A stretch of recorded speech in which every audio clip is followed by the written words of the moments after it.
armée d'État ka business kenai business de kenai c'est-à-dire donc ay bandia de kenai Côte d'Ivoire est bandia de kenai Alassane no ye bandia de kenai c'est-à-dire faire jugu ka armée ta ka a sous-traité l'armée républicaine l'armée donc armée migère kanga jamana donc lakana o armée d'État ka business ka armée o war de be soro ngata business kono o war de be ta donc caisse do kono Côte d'Ivoire te mi kalama. Donc pour moi normalement Ivoiriens on detunga nga wuli ka fa Alassane ye ne kemi na ngata donc il faut rendre compte bon comme ada donc politique ko do ngata donc o kele ka fembe ke bi ngata donc ma do be ngata donc no e fini fitini fili okoro kolo o wuli ngata dem senu no wuli la o kulela ngata donc kanana ina fa jamana fla de bi nyona na yako business ke na ko armée et que Mali a homme ina fo subra mbe foronto la ça do ya soro ngata o be kene kan don on na don Mali o mine chaw ka ira bela. Donc maintenant on mine limi kera quand devait a dem ne dabaya de folo il y a faut dabaya excusez-moi le terme parce que comment ça munu parce que il y a fond donc ko d'abord au départ il y a faut ka armée après il y a faut ka armée après Nations Unies mo ko on nana o luka ko de la il y a ngata donc mami gena ministère des affaires étrangères il y a faut ka nani la dulu na ye fengo fengo ngata donc no ye kuma kan ye ngata donc na bisa sabadia tu aka na prévu ay kuma mi fo ati la dina ko ko bla ko sans délai oui donc à la bande na ka ke ale masaka na prévu ngata donc ale gwena o tu es français doy jatimene kera ka fo on na ka so SAS no ye structuré o structuré yere ko ça ina a for ko ka bo aéroport là anya jatimene ka fa jay hale hélicoptère bu bulu ngata aéroport là hélicoptère ko fol ko o démonter ko ne to ko tseka ta jona donc français a ira Nations Unies ay semaine me ke ka di Nations Unies ma parce que ma faut to petit semaine faire ay semaine me ke ka ministre des affaires étrangères et lettres métier a ira la ka fa Côte d'Ivoire jota la Mali ko Côte d'Ivoire comme au jota la am fe fla de ngina o fe aye bo ka reconnaître on jota la am ko sosoro fla na emi ma o ba ko dugu jamana konna na no ya anga opposition ye no lu ba o bulo wolu anga jamana chile ko kuma fora wolu fe be kala ka jamana la gauche donc wolu de be ye ngata mandat international dale mo kan o bané de ko dama no ye Karim ye no ye Boubou ye no ye Chonay derrière fo o yere be mo ko blaka na Bamako kana ngata télé outa comme Joliba TV ngata ngata donc ka fait on enregistrer kana diffuser donc il y a donc le problème c'est que ango ou ka bodro ka nyefanye qu'est-ce qui se passe donc on va ko ngata ko qualité ango ne te ngata donc mais do maintenant do c'est la justice pas et que fin quel de assimiler à le gouvernement do c'est que ta justice qu'on enquête va continuer enquête kera ou bla sous mandat de dépôt maintenant jugement de Béquin le jugement kera comme le président Assimi Seba allé ngata donc fanga konnana abise ko gracier ko bla pour ko kasikata kuma ka tenge mais ya ko d'Ivoire ngata dam ne ngata o fulla ka baka ke ngata ko be courant kana ngo courant de o ka compteur o ka filu be bokoti o kana da courant de ngata donc ko poto be bokoti donc wati ko na ansara ka ta groupe belebele sangata kana na ngata donc yoyi donc yo o hakli sigi nya yi ngata Ivoire ngata donc vidéo manu ana demsenu be bo musukoroba demsenu be Mali neni o be Mali on fa neni ka Mali on baneni mais Côte d'Ivoire ka balobi na une histoire la Côte d'Ivoire n'existait pas tout à fait Boaké fait partie du Mali toi oui Boaké oui Côte d'Ivoire l'antico me pardon toi oui Côte d'Ivoire l'antico me pardon et au pays fla armée tout le boulot là le Burkina comment il s'appelle le Sénégal et la Côte d'Ivoire toujours sont sécurisés par la gendarmerie nationale armée tout boulot comme ça de la ngata donc be baraka la ngata katane konna mais mi do anko anti kelen en fait. C'est vrai que Maliens ont bé. Il y a 4 millions de Maliens, 5 millions de Maliens. Mais Maliens ont bé. C'est eux qui travaillent. C'est comme les Africains qui sont en France. On a pas validé en France. On a des fourreaux là. On a des bananes au Sénégal. On a des Sénégal. On a les plus riches de la Côte d'Ivoire aujourd'hui, c'est les Maliens. Donc maintenant, Alassane a une faiblesse là. Parce que comme Ntijikala, à un moment donné, il nous a insulté de façon vulgaire. Parce qu'il dit que moi, je me conseille là, si ce n'est pas des idiots, on est beaucoup de téléphone. On est des idiots. Mais on va dire à ce président, d'abord, le moment où ça n'allait pas, ale de nana bana a ba kalifa anw na Côte d'Ivoire yan Bamako yan ka taa donc an y'a ba ladon Ahmed Dako an y'a ba ladon yan a tɛ ka waati la yan k'a ba kalifa anw na et aussi nga tɛ bɔ kuma na nga ta ka hakili kelen jigi o fɛ la télévision ivoirienne kɛlɛ nana ka chauffer c'est Choguel Okala Maïga qui les a donné la possibilité de créer la chaîne ivoirienne là min bɛ nga ta donc pour lutter contre Laurent Gbagbo. Il est bon qu'on rappelle ça pour l'histoire au cas Fabien. Merci bien pour donc Ambemi Fola, pour terminer, le Mali n'a fait que jouer le jeu. Tiens, Kodo, Côte d'Ivoire ka bodron, au Canada déstabilisé, au défora. Au Canada bo, kafangata donc comme Mohamed Bo para. Aujourd'hui, ngata donc anga waru taraka don avion de la ngata katanga table la Côte d'Ivoire ngata banque nunu be Côte d'Ivoire anga waru ba kono hala ta do. Ni karim ka warta ngata donc karim be hanakra sanu yeni karim ya da kunat sakro. Boubou, c'est la même chose. Tiena Hilbert non fait vraiment fouiller. À Farko ka segi kana droit justice la mais au droit de fouiller. Donc en mot position de là. Mais le Mali n'a donc est sur des bonnes voies. Les Nations Unies a fait que tient Bambolo. La Côte d'Ivoire doit se remettre en cause. Ni tient Bambolo. Amaye réseaux sociaux sans fait population est qu'elle nous a kewale Tiamanta. Amaye même il y a des jeunes Ivoiriens d'Obo lui est qu'elle nous a collectif de créer collectif des 49 militaires ivoiriens. Aleni ya ere iba soro u yere bi ñongon dogoya monsieur Keita ere akilina jumé population ga aucun population ere kan comportement jumé adopté wala sani ko yere bi sega so so di togadna bon c'est que ni effectivement ni fin ibaro politique sera là souvent population parti de intérêt ko bala donc ni intérêt ko bala mo be to ga intérêt sera ko mais Ivoirien bête o Ivoirien badé ne be ou be Mali ni Ivoire ba relation kalama o créé o ba kalama de Côte d'Ivoire bora Mali de la donc Ivoirien chama bo kalama o ba kalama ka fo Alassane re nana fangala chugomi Malien joro ba karala al nasro ne re a wakati la ni Malien chama ku mi ñogon fam parce que ne ku nga vision ne ku ya Alassane fama mena na America fo ni mbe to uga barade la non ne o fam ne ni intergay warando be même permettre ka to fa bla yo a wati la aleni sa korke ni soro ku me barala ni korke nana France donc a de ku muga ci chamanke pour que ga soro ka voisine non préparer a wati ne na ma ba ko la chukusi ngaye ngo adondo bena nawe bagbo kele ni chen kama wallahi ben misali bon malen chamon be a wakati la o ne reterge do be kalega famille be Côte d'Ivoire donc o kama o tukura Alassane ko fin bon a fleni Alassane be baramina c'est-à-dire que acteur politique mba fo mo nyana abi comme ni théâtre bolare do parfois abi se ka ke ani kanta oui ka Mali demain peut-être mais aya adona alere dona fɛn mun na fanga sigira cogo min a nana fanga la cogo mun na donc olu fergelen no cogo min ale tɛ se ka dɔwɛrɛ kɛ ni ani baara in tɛ quoi ka Mali déstabiliser parce que aujourd'hui la bête noire Mali c'est-à-dire jamana min bɛ Afrique de l'Ouest la n'a bɛ problème poser les Français la o ye Mali de donc il faut que Mali ka bɔ baara la quoi tant que Mali ma bɔ baara la Français o tɛ lafiya. Bon, tant que Français mal lafia, Alassane Frantais chino, Alassane taka barau dabla. Parce que abe anga frafin chama, notamment anga nyamgo,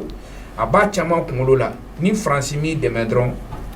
et tu sais qu'à fanga soro, et tu sais qu'à tout fanga la. Bon, quelque part tient fanamba la donner. J'ai bon mot conseil de dire l'opposant sénégalais là, Sonko. Akoko abe Mali autorité ko abu demain tanta kuma chama fo mais ako ale ka position te donye ko ka bo France ko ka tourisi ko mais ne be na fa na aka hakili to ayre la ni ku be waraba kele ezo jani kele tise donc atika fo ka ba koda France la ko ale kele volonté bala mbado feraw bala mbado peuple ba ko mbado mais ou bien ka frère bête que fana ki ni ga peuple blé ñona ni mo bleu ni jamana bawrati ko fe misal ta Mali ta la sans la Chine sans comment dirais-je la Russie sanction montana CEDEAO fait NATO entraînera Nations Unies an bɛ taa min an ta yɔrɔ la donc mɔgɔ bɛ o kuma min fɔ excusez-moi n t'a fɔ manamanakan don sa mais est ce que hakili b'a ko kɔnɔ kosɛbɛ ale fɔlɔ tɛ k'a fɔ an ka mɔgɔkɔrɔba don n ka bonya b'a fan fɛ o fana delila k'a fɔ ko k'i tɛgɛ bɔ kafiri dɔ bolo ka taa di dɔ wɛrɛ ma o tɛ o c'est à dire c'est des calculs géopolitiques géostratégiques et géopolitiques o de b'a kɛ fɛɛrɛw de don politique fɛɛrɛw de don n'i ko k'i t'a kɛ a bɛ k'i la quoi donc ni e ko ma k'a fɔ ko comment dirais-je n tɛ n bolo bɔ karisa bolo ka taa n bolo di karisa ma e dun karisa ma ne fiyɛ dɔrɔn e bɛ bin e kɔgɔlen tɛ bon e bɛ taa min donc maintenant n'i ye ɲininka k'a fɔ ko population kɛlɛ olu bɛ mankan min na nin ko in na bon a bɛ n y'a f'i cogo min a bɛ faamu il y a des jeunes qui sont manipulés ou utilisés len don par le régime mais a tɛ taa yɔrɔ jan mon frère Côte d'Ivoire mana propagande kɛ cogo cogo a tɛ France bɔ France ma dɛsɛ wa France ma dɛsɛ wa France bɛ fɛn min na sisan a b'a ka fanga la c'est à dire fangani min b'a la c'est à dire n'i y'a kɔlɔsi n'i ye bɛɛ faga yan'a ni ka bɔ complètement a b'i yɛrɛkɛ dɛ donc u bɛ yɛrɛkɛ de la pour le moment donc Ivoiriens moi je crois que nous sommes des frères Alassane kan k'o faamu bon frère n'i ko frère o ye hinɛ ta sɔrɔ dusukun ta tagali sira ye mais an ka fraternité b'a la mais an ye voisin de ye o ye politique de ye nous sommes des voisins anw de ye sigiɲɔgɔnma ye n'a ye sigiɲɔgɔnma ye o kɔrɔ ye jumɛn ye ne ka nafa bɛ e bara e ka nafa bɛ ne bara donc an gulonnen don ɲɔgɔn na Ivoire tɛ se ka taa ka Mali to Mali tɛ taa ka Côte d'Ivoire to donc n'a y'o faamu moi je crois que maintenant a kan ka bɔ sira mun fɛ bagabagaliw ni fɛn ninnu o tun ye kunun de ye mais Côte d'Ivoire tɛ se k'a fɔ k'a bɛ Mali bagabaga bi ale yɛrɛ b'a dɔn mun bɛ sen na ni France yɛrɛ ka soutien tɛ ale bɛ se k'a fɔ k'a bɛ Mali autorités bagabaga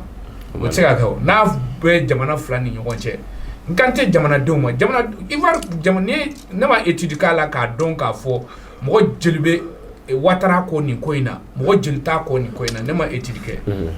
mais n'i ye comment dirais-je information lamɛn i b'a dɔn k'a fɔ Ivoirien baden de yɛrɛ bɛ yen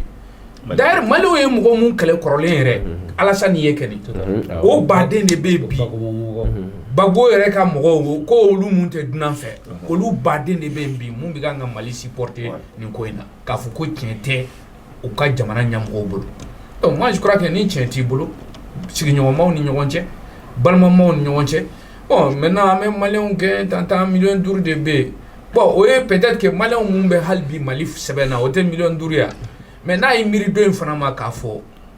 maliyɛn caman de sigira yen olu kɛra Ivoirien ye u bɛ sɔrɔ kɔnɔna na mais n'a sɔrɔ ba bɛ mɔgɔ caman na ne ko k'e bɛ maga olu la bi ou bien i bɛ maga u balimaw la i bɛ mun la donc ne yɛrɛ sirannen don parce que Côte d'Ivoire mana déstabiliser moi je ne le souhaite pas mais Alassane doit faire attention a b'o sira de kan rébellion dɔ bɛ se ka wuli Bouaké au nord du pays rébellion nana n'a ye fanga la cogo min n'a m'i kɔlɔsi o rébellion kelen bɛ taa n'a ye ka bɔ fanga la ne ɲɛ b'o tagali la parce que i tɛ se k'a fɔ k'i bɛ maga o maliyɛnw na k'e bɛ to fanga la quoi o tɛ se ka kɛ o donc mɔgɔ bɛ siranna fu de la an bɛ kuran tigɛ an bɛ maliyɛnw gɛn tan de tɛ olu n b'a fɔ o de ma kɔmɔbɔ embargo wagati ni n balimakɛ jɛn na an ka débat dɔ la k'u ka bɔ kɔmɔbɔ kɔnɔna la c'est à dire ɲɔgɔn bagabaga ni i sigiɲɔgɔn siran kan ko sankolo bɛ bin a kunkolo kan e kunkolo bɛ yɔrɔ jumɛn e kunkolo bɛ a kelen de kɔrɔ a bɛ bin a bɛɛ kunkolo kan donc c'est clair que an ka bɔ ɲɔgɔn bagabaga kɔnɔ an ka problème poser donc an ka tiɲɛ fi ɲɔgɔn ye a bɛ se ka bɛn cogo min balimaya kɔnɔ sigiɲɔgɔnya kɔnɔ mais e bɛ se ka maliyɛnw mun bolila n'u ye kojugu kɛ ka taa an ka kojugu ko yɛrɛ ti ka bɔ hali n'a sɔrɔ u ma foyi yɛrɛ kɛ e bɛ se k'olu fisaya ni Ivoirien den 25 ye o tɛ se ka kɛ o e bɛ se k'o fisaya ni maliyɛn den 20 ye mɔgɔ mun bolila Mali kɔnɔ ka taa jamana kɔ kan ni fanga mɔgɔw bolo u ye baara kɛ baara min bɛ se ka dankari an ka jamana la mais ni dankarila Mali la dankarila Côte d'Ivoire la hali n'a sɔrɔ u y'a fɔ ko k'olu de di ka na u tɛna faga o u bɛ bila sariya de ka bolo kan ni min kan ka ko c'est à dire que u kan ka min segin jamana ma hakɛ t'a fanfɛla la n'u kan ka kaso hakɛ min kɛ o b'o kɛ ni n'o décide la donc ni o fɔra i ɲɛna ne ko e bɛ o ko sama k'i b'a kɛ ni bagabagali ye mais e bɛ jɔn bagabaga e ye fangatigi ye nin ye fangatigi ye denmisɛnnin don cogo cogo mais i den tɛ o denmisɛnninya de bɛ fangako la et surtout sur la force spéciale et c'est quoi merci bien monsieur Keita docteur Tanikoura ama anyashima ama yi k'a fɔ ni 49 militaire yɛrɛ la a dossier bilala ka taa justice la e yɛrɛ hakilina ye jumɛn ye justice yɛrɛ ka décision ninnu tali la bon n tɛ se ka justice ka décision commenter a kan ka tɛmɛ sira minnu fɛ a tɛmɛna olu fɛ u y'u qualifié ka fɔ ko mercenaire don u y'u u tinti sariya kisɛ dɔ de kan maa mana don i ka jamana la i ka jɛn tɛ foyi tɛ marifaw b'a bolo donc u y'u kɔ sɛmɛ sariya kisɛ la ka se k'u juger u kan ka taa yɔrɔ min k'u bila ka taa mais n bɛ fɛ ka min fɔ k'a d'a kan kɛlɛ tɛ ivoiriyɛnw ni maliyɛnw cɛ parce que u y'a fɔ cogo min na maliyɛn den fanba sigilen bɛ yen nɔ maintenant pour que k'a ko y'an kan bonya kosɛbɛ hali an ka artiste minnu kan ka produit yen nɔ u y'olu bɛɛ empêcher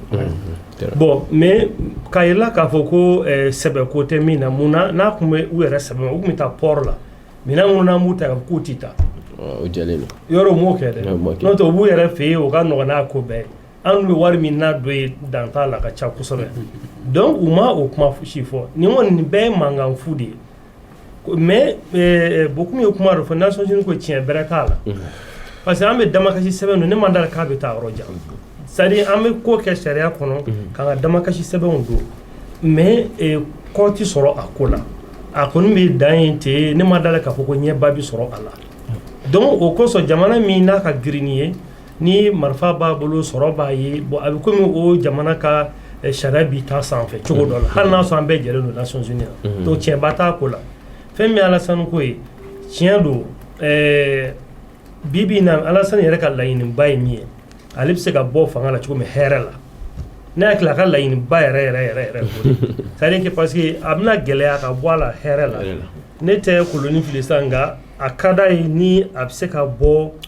hɛrɛ la ka sɔrɔ a damakara yɛrɛ ɲini ka d'a kan ko caman tɛmɛna e yɛrɛ sigira cogo minnu na ale yɛrɛ ko caman tɛmɛna ani dɔ ye baara kɛ a tilala k'olu bɛɛ gɛn donc ko yɛrɛ bɛna taa kuncɛ hɛrɛ la cogo min na a ka laɲiniba dɔ ye donc a ka d'a ye bi na ko in kun ka ɲɛnabɔ sutura la bon n balimakɛ ninnu tɔgɔ ye min fɔ a bɛ se ka kɛ mɔgɔ caman m'o jateminɛ tiɲɛ yɛrɛ la ko in kɛra ten de c'est à dire que k'a fɔ ko k'a essayer dɔrɔn ka affaire dɔ kɛ ni armée tɔgɔ la ka o ta ka sɔrɔ a tɛ bila officiel kɔnɔna na ani fana Mali ye lasigiden min gɛn a ma gɛn gansan na o a fɔra de dɔrɔn i ko Mali ɲɛmɔgɔ tun b'a kalama k'a fɔ ko ninnu bɛ sira la ka na a fɔra baasi tɛ na ni a prévu ye k'a fɔ an tun b'a kalama ni sɛbɛn cira sisan an b'a fɔ ma accusé de réception o bɛ k'a la correspondance kɔni bɛ kala mana kɛ cogo cogo donc a ma se ka na n'a prévu ye min kɛ donc an fana y'a demandé a ka taa donc vraiment bi na ne bɛ min kɔni dɔn autorité la transition mɔgɔw u bɛ ka baara kɛ mais u b'a kɛ sariya kɔnɔna na o ye koba ye parce que jamana mara tɛ komi n'a fɔ du mara donc vraiment an kɔni bɛ min fɔ u ka continuer o fɛ hali min n'a sɔrɔ activiste ni mɔgɔ caman bɛ dugu kɔnɔna na mankan ci k'u la mais vraiment ko bɛ ka kɛ sariya kan ka sɛbɛnni ka sariya ka gafe kan ka don yɔrɔ min na k'a don yɔrɔw la ka na damakasi sɛbɛn don donc an b'a suite ma kɔnɔ faransi mais yala hakili la ko yɛrɛ suite yɛrɛ bɛna kɛ bon Côte d'Ivoire ta in suite min bɛ se ka y'a la dɔrɔn o ye a ka ɲɛnabɔ an b'a fɔ ma l'amiable ka d'a kan n'an taara sariya sira fɛ jo foyi tɛ yen donc Côte d'Ivoire b'a dɔn k'a fɔ ko jo foyi tɛ yen k'i ka jamanadenw n'u maramafɛnw bila ka na ka sɔrɔ a ma kɛ sariya kɔnɔna na jo foyi tɛ yen o de kama u jalakira k'u bila donc a bɛna laban cogo min na ne kɔni bolo o ye deli de bɛ k'a ko la a ko bɛ labila ten cogo la n'o tɛ a ko tɛ se ka ɲɛnabɔ cogo wɛrɛ si la n'o tɛ ok docteur Bokoum n bɛ ɲɛsin ma déjà je pense que idée hakilina dɔ b'i la nin 49 militaire ko la mais e yɛrɛ hakilina la nin ko yɛrɛ suite yɛrɛ bɛ se ka kɛ jumɛn d'abord il faut k'an ka faamu Alassane Ouattara yɛrɛ bɛ baara mun na a bɛ minɛn mun kɔnɔ parce que a nana fanga la cogo min na o ye Gbagbo ka fanga bɔsi a la k'a di Alassane Ouattara ma parce que Alassane de ko ma ko farafin jamana fɛn fɛn bɛ na ale bɛ se k'a bɛɛ don a kaman kɔrɔ k'a di Faransi ma ko in bɛɛ problème ye nin de ye donc a ka bi laɲini ninnu a bɛ faamu donc a bɛ nin pan ka sɛrɛkɛ mun na o fana bɛ faamu k'a sababu kɛ a ɲɛ b'a la a ye lahidu mun ta Faransi ye a tɛ ka se k'a lawaleya parce que Mali tɛ ka sɔn ka k'a bolo kɔnɔ mina ye o de y'a to a ye opposition mara ye o de y'a to a bɛ menaces kɛ ka Mali sɛgɛrɛ parce que ale bolo ninnu bɛɛ y'ale ka denmisɛnninw ye ale bɛ maa minnu mara parce que a b'o de fɔ Macron ye o a b'a fɔ Macron ye de ko n bɛ s'u la o t'o ma a ye baara kɛ n'o hakilina ye a ma ɲɛ maintenant a commana gagner donc ko mbo yoro no fait maintenant ni Nations Unies 49 ni yata sika foi tala no ye mercenaire oui il mana blâmer o mena ko mercenaire do wa obligé o condamné maintenant ni ya Macky Sall nale ni wakati na Macky Sall da mara ko mana o deli srade donc nous to ko ya fo alaban o be condamné folo maintenant ni deli kera nous e jongo ala fo asimi be se ka fo jongo ala balma yala sigi nyogo yala ni ya fara parce que awe la nyine munke amanye awe la nyine munke aw sago masoro parce que c'est pour déstabiliser le pays jamana ma déstabiliser ala ba encore en sera pour mener en bora kalama maintenant comme ils sont pas nocifs parce que o mena nakaba donc ayrola ka fo mali e dambe jamana e mali e horo jamana e demsenu munu menana ulu notew aya fa ka kuma na mission nuna iba sura fendo rebe no ita kalama donc 49 munu ulu rebe mina mu yere kono juridiquement uta mina do parce que ordre diruma unana donc o fana janfa bu koka donc asimi be se ka jate na ka fo demsenu mu fana do dembatigu do o muso be o dewbe o hina kama ani hakilina kama ka fo ko anye jenyo wanye anye sigi ko mai abe se ka yafa donc grâce yoray donc o be se ka de no mai mais je sais que finalement intervention ni fait mon mécénat à la bayole mais ateta ni jugement est remarqué maintenant ka ira ka fo ni a jatemne 49 militaires na menace mon kera balma ka ya fo port d'Abidjan o modatu la modatu électricité mon ba kuma fo o te ka dama ko ni sarakado Mali va saler c'est l'électricité qui est vendue à l'état du Mali on paye avec l'argent du contribuable malien c'est pas de la charité maintenant pour que nous toko ka kuma fana to dafa ne hakli bala watila on do doni moi j'ai des promotionnaires mon des camarades de promotion pardon pour être plus correct mon bora 9e année no ba defu soro à l'époque on était enseignant yala Abidjan donc on est dans l'ivoirisation des cadres parce que on est tara folo ka tout kala un doctorat donc toi quand me faut Abidjan folo am ma fa ko français pagaille un français de pagaille ça veut dire que du n'importe quoi c'est comme du patois donc un français qui n'a ni queue ni tête mais aujourd'hui am nyaba la toi quand nyuma be ka fo Abidjan cravate be ka sire a nyema o kara nazarawi mais o ka fa mu ka fo c'est pas le peuple au fait boyer intelligence do sur ka fo capacité do be yoro la ne ben nanouye o ba on de ma kan développer donc cacao fin be no ni agriculture domaine do o yanga mo ta ka to o barawke niveau intellectuel fana la anga cadre fin ku former do awati la o tara faru kam parce que Mali ye fendo famu jamana chamanye oui intégration esprit ka fo c'est vrai amana fin soro anta kanu aka ankelentaye akadanye jamana fin be ni farafin jamana do ambe se ka deme fin do ambala do donc ça c'est depuis 60 après 58 secteur kelenga fo non hali courant filu la gino ya be bokoti Mali de kumel la cresa mo be ka sebene ke tableau la nanga commande paquet bokele amba ke flyer pour que la Guinée be kelen soro oui et nos enseignants nos gens qui ont été formés ici ambu blakatal la Guinée parce que français fembe tugula et amargo yere hakila mu kumeno Guinée ta kunga juguno al kolon ya empoisonné donc fin kanga ke tieni ya be tien mais Mali de jora ni be koro Haute Volta ka sauvé Côte d'Ivoire ka la Guinée Sénégal ka sénégalais au ben nana depuis dans l'esprit de la fédération donc Mali ye bara fin ke amma ke ka fo nkele ni tobe je ka ke chugodi ambe je ka bara nu ke chugodi ambe nyogon deme chugodi Mali ye bara ke wakna do odla iba hali institution nuna a chama be no Mali mancha parce que ni sama li yera la do Mali ba fo ka kay na be na ni cheni amba to donc il faut que mo ka fo Gelaya Mumbe, mon damadon de Canada Gelaya, sinon le peuple malien, Gelaya était enfant fait. En dirigeant, on avait esprit mon kono, depuis les années 60, il faut qu'on a ces bima, en constitution, il y a un ménage kono, il va y avoir un tableau beya, il y a on ni farafina bébé kenyon fait, fin nanya soro, ani tobe jakatla. Halibi, amega warko kuma mufo, no warfana nansera ka daile, ka warkura daile, warkura il fana daile, farafina bébé do.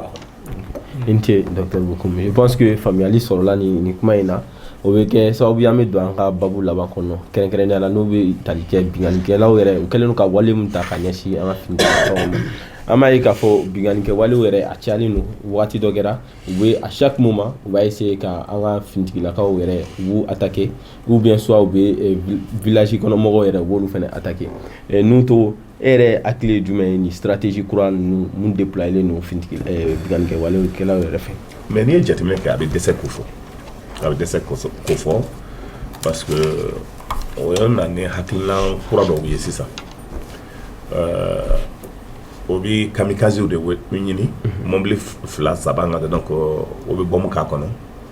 o b'a ɲini ka taga don kan kɔnɔna na k'a exploser a exploser tɔ ka donc o bɛ tir kɛ ka donc mɔgɔw kan donc o ye stratégie laban de kɛ il y a seulement un mois et demi 2 mois n'i y'a jateminɛ ka taga daminɛ Douentza ka na n'a ye ka donc Sévaré kan na ka taa ka donc Koro ka na Kati kan na donc o y'o stratégie de kɛ mais n'i ye jateminɛ k'a kan c'est que aujourd'hui il y a min fɔ la population malienne o préparelen don a kama parce que n'i ye jateminɛ kɛ Kati min kɛra c'est que population de bɔra ka mɔgɔw minɛ ka terroristes minɛ k'a di finitigimɔgɔw ma et fɔ terroristes yɛrɛ panique la o tilala ka déclaration kɛ k'a fɔ ni o mo sen bɔ ka autorité dɛmɛ olu bɛ na ka taa donc sugu attaquer o bɛna balontan yɔrɔ attaquer o bɛna kɔɲɔ yɔrɔ attaquer donc o ye panique de. Il est important que aujourd'hui disposition kura min taara au niveau des forces armées de sécurité c'est que au niveau des renseignements avec nos partenaires russes a bɛ exploiter la ka ɲɛ la population elle-même population yɛrɛ bɛ information dira avec justesse n'a kɛra la troisième dimension qui est l'armée de l'air information bɛ di yɔrɔ mais 5 minutes plus tard armée bɛ ka donc a yɔrɔ la ka bɔ ŋarabɛli kɛ donc n'i ye jateminɛ kɛ Kolokani attaqué mɔgɔw passera ka taa Nara fan fɛ a yɛrɛ k'a fɔ u ka mobili 3-4 a tun nana bɔgɔ la a dɛsɛra ka bɔ information dira armée ma ka taa donc armée tun ma janya à quelques kilomètres armée nana ka taa armée y'a sɔrɔ ka taa donc mobili 4 tun tɛ mobili 10 ani kɔ don a y'a bɛɛ bunte donc aujourd'hui c'est que o ye tiɲɛni min kɛ ka dans la sous-région parce que y'a ye ka Ghana ni semaine kɔnɔ Ghana y'a ka attaque fɔlɔ sɔrɔ Ghana attaqué la ka donc ni semaine kɔnɔ Togo attaqué la Burkina attaqué la